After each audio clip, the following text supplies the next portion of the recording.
Hey there folks, welcome back to Tabletop Glory. My name is Graham Johnson and today we're going to be doing a Tiefling Wizard. Now this guy is a leftover 3D print from a blind bag service that I paid for. He was like a little freebie that came in the bag. And he's really cool. I really like him. I wish I knew where he came from because I'd love to buy a couple more of him. I had a lot of really fun putting him together. I could see like a whole cultist of guys that are all kind of themed like this. I think it'd be really cool to have him for a D&D campaign. So I'm going to try to keep an eye out and see if I can find some more of them. But that having been said, because this guy was in a blind bag, he's a second cut, meaning that he's good, but he's not perfect. He's got a couple of spots that are bad, which you can kind of see when you get some up-close shots of him.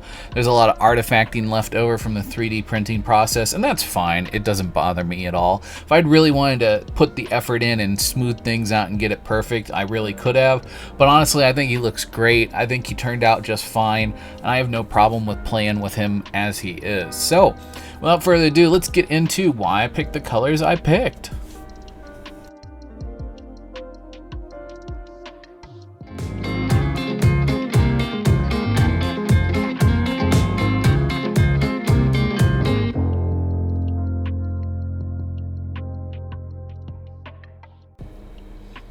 Starting out with Talazar Blue for the skin. I wanted something that's going to be quick and easy, something I wouldn't have to put a ton of highlight work into. And Talazar is just the right level of brightness without some oversaturation in the shadows, as compared to something like ultramarine blue, which can be really dark at times even when you thin it down. So I went with Talazar Blue, and then I used Fenrisian Gray as my highlight tone in the face, picking out the eyes and the nose mostly, a little bit around the lips and the tip of the chin, but not over the top.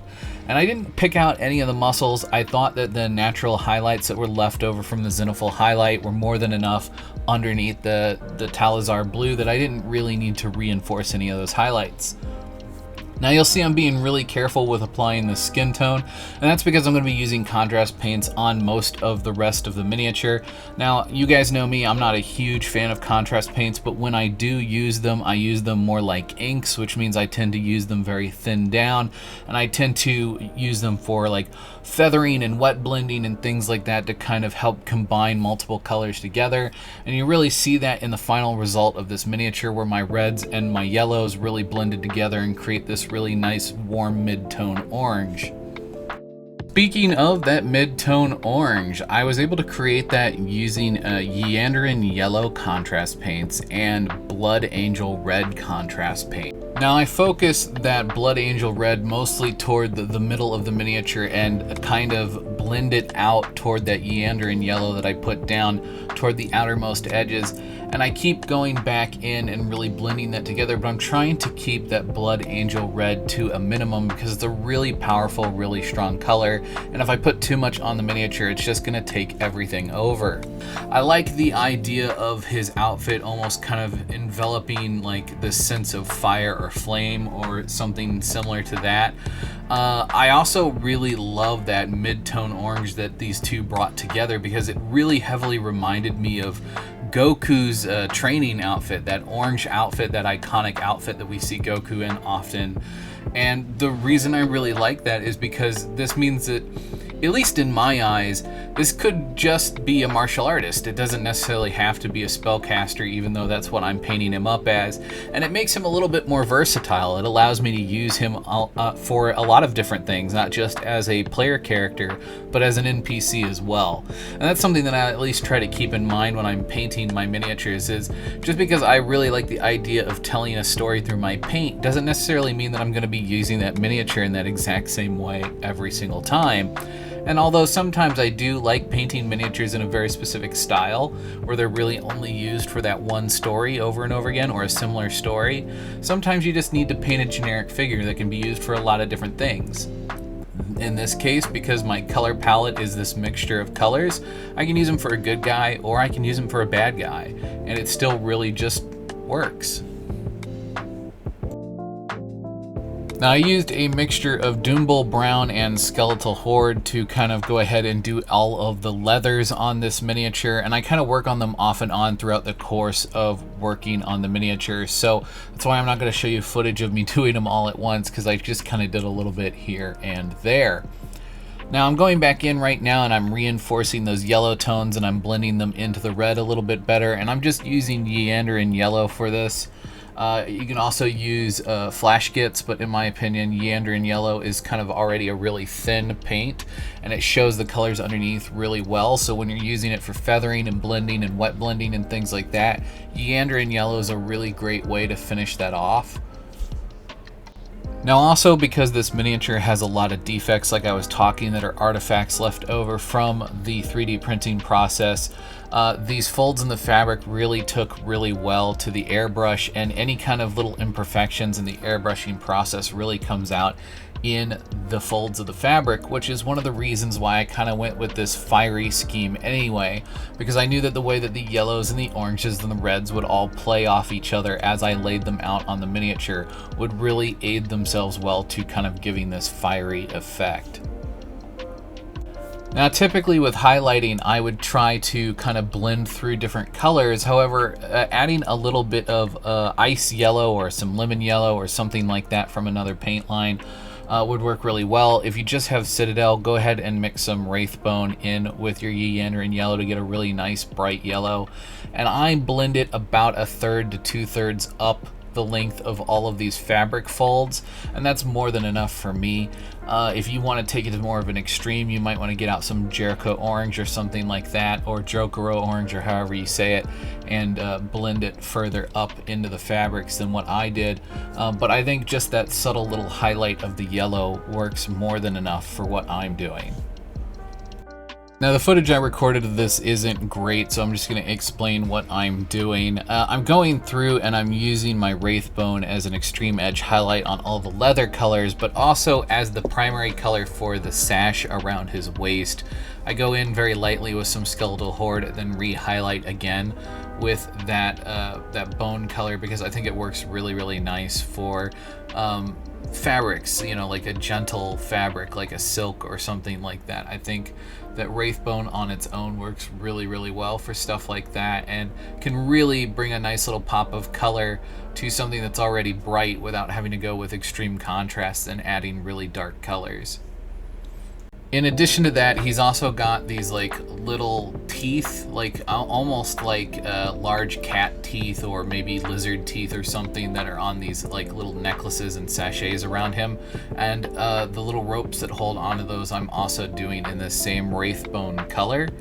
There are some little baubles on these ropes, and I'm just going to paint those using Warped Lightning from the contrast paint line again.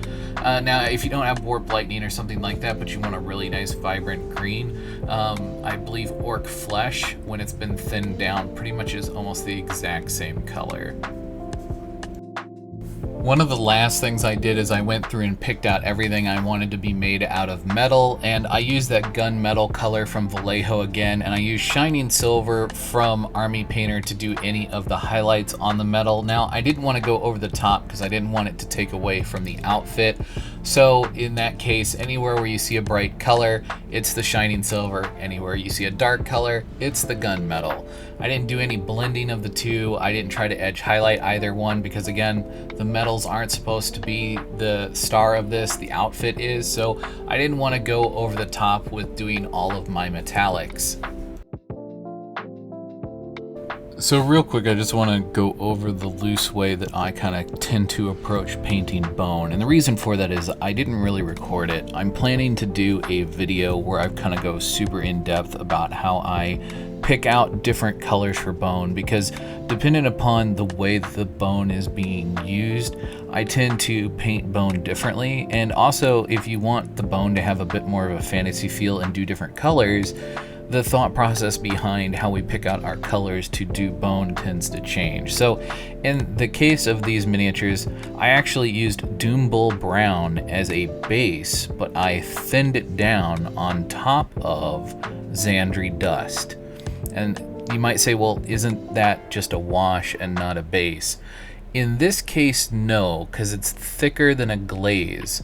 I'm wanting just a little bit of that Talaran sand to kind of poke out from underneath the Doombull brown, and this adds just a little bit of mottledness where the finish isn't quite the same across the entire skull, and that results in getting a really realistic pattern to the bone once you start to pick it out with your edge highlights, which again I do with Talaran sand, which is my base tone. And so when I do any kind of skull, I tend to pick 2 to 3 colors maximum, and I will always put a little bit of that darkest tone on top of my base tone, which then ends up becoming my highlight. And again, I'm gonna make a video that's more in depth about this, so if that explanation didn't make sense, just know that there's a video on bone that is coming. I'm doing a little bit here and a little bit there, and then once I have enough footage to put it all together, then we'll go ahead and put a video out about that. In the meantime, the last thing to do on this guy was his horns, so I just went ahead and hit that with my favorite Incubi Darkness, and then put a little simple edge highlight on using that exact same Fenrisian gray that we used before that was already on my wet palette. And there we have it, our Tiefling Spellcaster. And honestly, he could be used for a lot of different things. He could even be a rogue or a monk or really just about anything. And although the skulls on his armor kind of really lend himself more toward evil, I feel like I've got to find a way to use him as a player character because I really love the way he turned out. And I want to share him with my D&D community, the folks that I play with. But in any case, I hope you guys really enjoyed today's video. Hopefully maybe you guys took something away from this that you can apply to your own miniature painting. And if not, thank you guys so much for watching. I'm just really glad that you're here and shared some hobby time with me. I really do appreciate it. In any case, may your display case always be filled and your pile of shame never run empty. Until next time.